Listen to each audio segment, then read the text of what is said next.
Out of the 5 REITs and business trusts by CapitaLand that is listed on the Singapore Exchange, I am invested in 3, and they are CapitaLand India Trust, CapitaLand Ascendas REIT, and CapitaLand Integrated Commercial Trust, of which CapitaLand India Trust was the first to release its results for the first half of the financial year 2024 yesterday evening, and you can find my video review in the description below.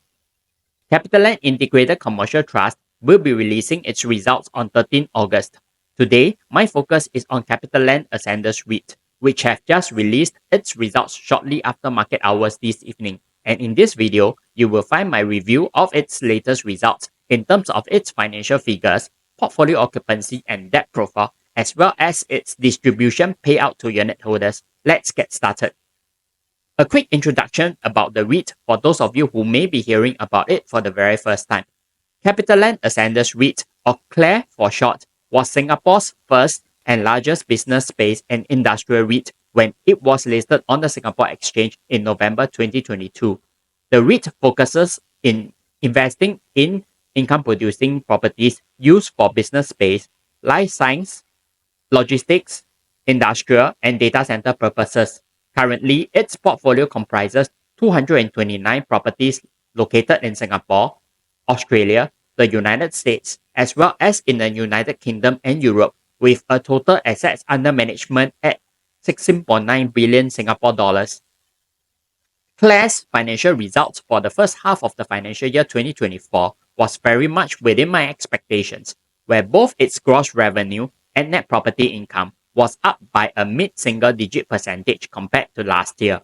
Improvements can be attributed to a full period contribution from 3 properties in Singapore completed in the first half of the financial year 2023, acquisition of 1 data center in the United Kingdom in August 2023, and convert to suit project of 6055 Lusk Boulevard in the United States in December 2023. This was partially offset by the divestment of 3 properties in Australia in February 2024 and 1 logistics property in Singapore in May 2023, along with the decommissioning of a property in Singapore as well as in the United Kingdom in November 2023 and June 2024 respectively. The 15.5% spike in CLAR's property operating expenses to about 242 million Singapore dollars can be attributed to properties that were acquired and completed in the financial year 2023.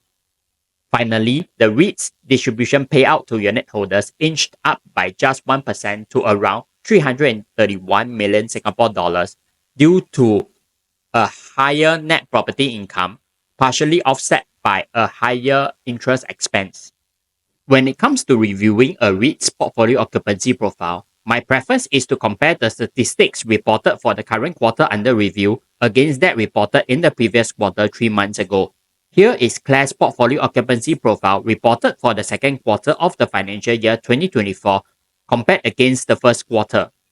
Portfolio occupancy dipped by 0.2 percentage points from the previous quarter to 93.1% due to slight declines in occupancy rates in Singapore, which fell by 0.3 percentage points from 92.3% in the first quarter to 92% in the second quarter, as well as in the United States, which fell by 1.7 percentage points from 89.5% in the first quarter to 87.7% in the second quarter, due to the expiration of leases at its 2 single-tenant properties.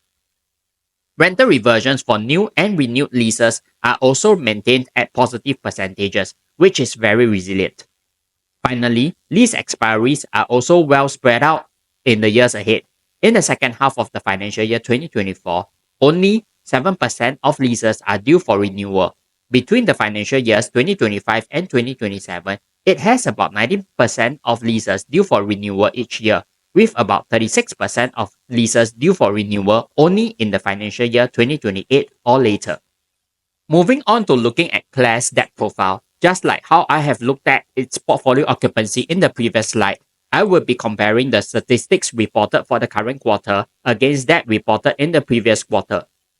Overall, it is an improved set of statistics, with both its aggregate leverage and average cost of debt inching down slightly. At the same time, its percentage of borrowings hedged to fixed rates have edged up slightly.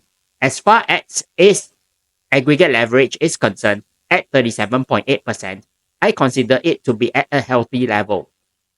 Also, in terms of the REIT's debt maturity, it is also very well spread out, where in the second half of the financial year 2024, it has just 7% of borrowings due for refinancing.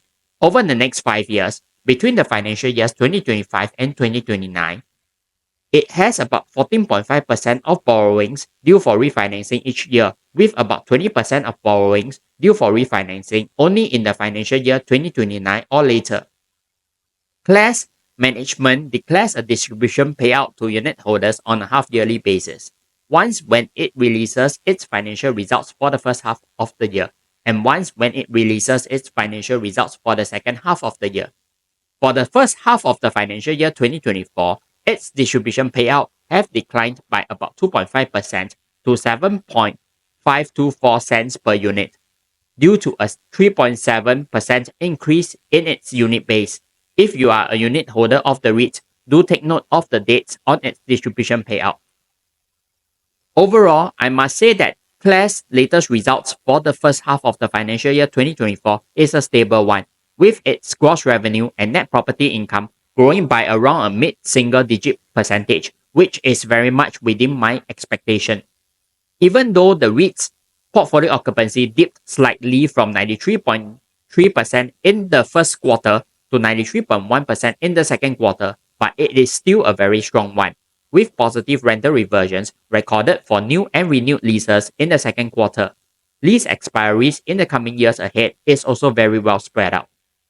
Debt profile is also at a very healthy level, with its aggregate leverage at 37.8% as at the end of the second quarter of the financial year 2024. At this level, it is a very good debt headroom before the regulatory limit of 50% set by the Monetary Authority of Singapore, or MAS for short, is reached. Debt maturity over the next few years are also very well staggered. Another slight negative can be seen in the REIT's distribution payout, which saw a slight 2.5% decline to 7.524 cents per unit, due to a 3.7% increase in its unit base. With that, I have come to the end of my review of CapitaLand Ascendas REIT's latest results for the first half of the financial year 2024. Do note that all the opinions expressed in this video are purely mine, which I am sharing for educational purposes only. They do not represent any buy or sell calls for the REIT's units. You should always do your own due diligence before you make any investment decisions. Finally, if you find this review useful, I would greatly appreciate it if you can give this video a like. Also, you may want to consider subscribing to this channel so you will not miss out on any new videos I will be posting in the coming weeks and months ahead. Thank you for watching, and I look forward to talking to you again in the next video.